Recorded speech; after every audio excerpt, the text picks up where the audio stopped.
Muy buenas tardes. En esta ocasión vamos a hablar sobre lógica jurídica de Norberto Bobbio. Vamos a hablar que Norberto Bobbio en su libro generó tres concepciones, que es el iusnaturalismo, el positivismo jurídico, el formalismo neokantiano, ¿ya? El iusnaturalismo propuso la lógica al razonamiento deductivo como un instrumento para los legisladores, para desarrollar un ordenamiento jurídico simple, íntegro y coherente, ¿ya? Después tenemos lo que es el positivismo jurídico. En el positivismo jurídico se circunscribió el razonamiento deductivo de la lógica en la labor de los jueces, quienes son responsables en resolver sentencias con el silogismo jurídico, la premisa mayor y lo que es la premisa menor.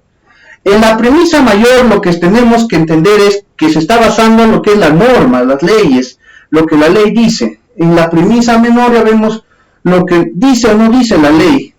Podemos analizar esa conducta del sujeto, que puede ser o no puede ser. El formalismo neokantiano.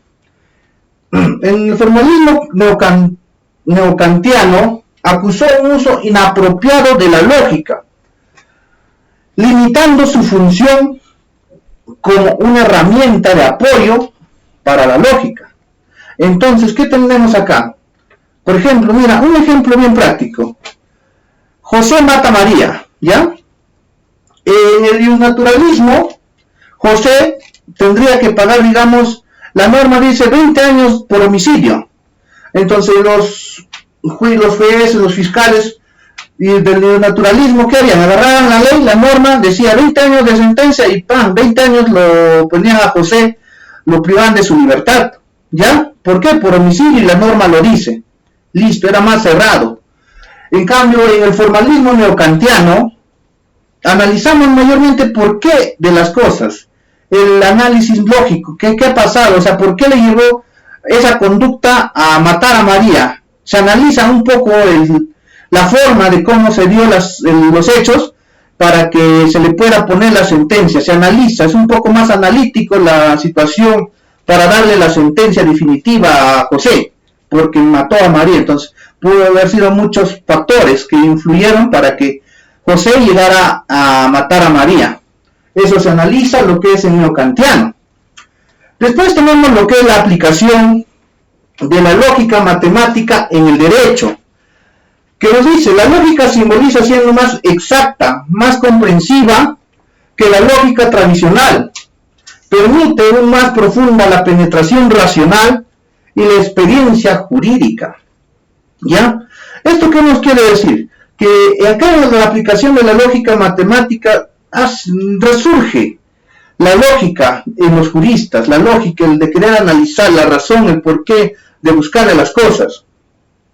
Los instrumentos de la lógica se simboliza, se ve, se analiza, se estudia más. La lógica proporcional. La norma permite una determinada forma de conducta que equivale a la norma que permite esa forma de conducta. Como te digo, le estudian por qué se dio ese tipo de homicidio, digamos, a qué le llevó para que cometiera ese tipo de conducta, ¿no? Entonces, un poco más se analiza, se estudia y se emplea la lógica, si puede o no puede darse, ¿no? ¿Ya? Entonces, la lógica jurídica podemos entender que se emplea en el lenguaje simbólico, tan completo, contiene tantas leyes como la corriente moral. Entonces, acá estamos hablando que la lógica es la ciencia de las formas del pensamiento estudiado, desde un punto de vista, desde una estructura, utilizadas para el conocimiento de la realidad, ¿ya? La lógica jurídica es una rama de la lógica de las normas, nada más. ¿Qué entendemos acá por esencia? Es la forma de entender la relación entre la lógica jurídica y la lógica general. Que la lógica jurídica nos dice que es autónoma, se basa en el derecho.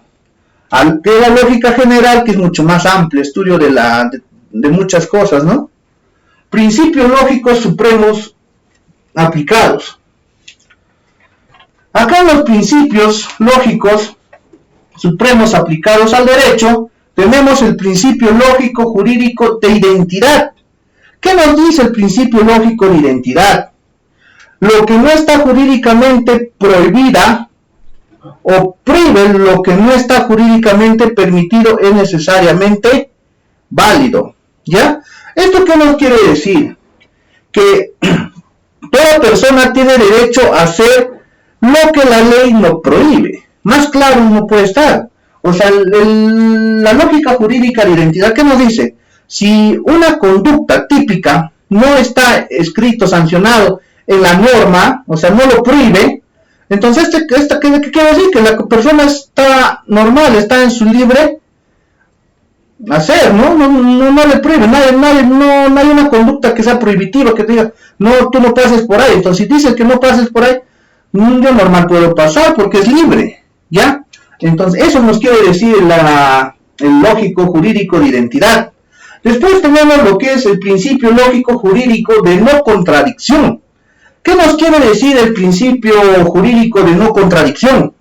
El principio lógico nos dice dos juicios, que acá se dan dos juicios jurídicos, ¿ya? Que entran en contradicciones, entran en conflictos, ¿ya?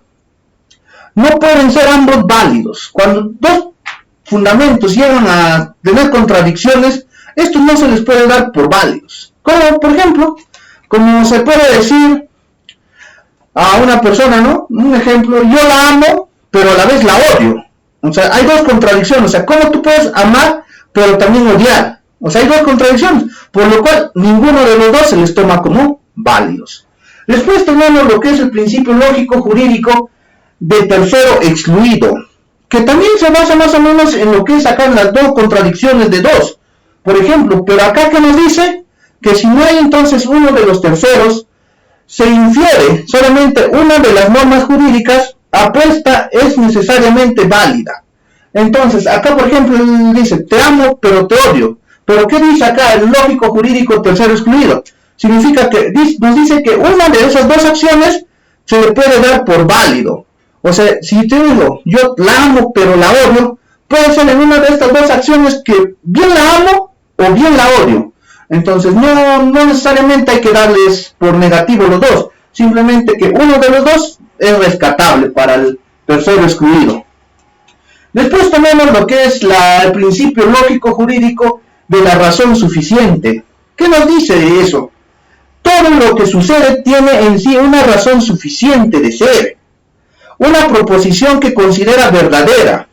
Solo en el caso que pueda formularse una razón suficiente, puede ser demostrada. Eso nos quiere decir que para que haya algo tiene que ser demostrado, puede existir, puede ser palpable, puedas tú ver, observar. Entonces, si todo esto es un principio lógico con una razón suficiente para demostrar, por ejemplo, ahora por ejemplo en Mora, los videos, ¿no? Por ejemplo, graban que están robando sujetos, en el video sale 1, 2, 3, 4 veces que le hacen una zona, un lugar ya conocido que es su zona de ese ratero. Entonces ya acá hay una razón suficiente que ya lo puedes tú capturar, entonces lo puedes procesar por robo. Entonces, ¿por qué? Porque hay pruebas, hay indicaciones, tú lo puedes probar que es señor, ¿mediante qué? Mediante las cámaras de vigilancia, mediante las cámaras de video que le han estado grabando a este sujeto que reiteradamente ha estado robando en esa zona, ¿no? Entonces hay una razón suficiente ya para comprobar su conducta delictiva. Muy bien, doctor, muchas gracias. Esta es la exposición de lógica jurídica. Muchas gracias.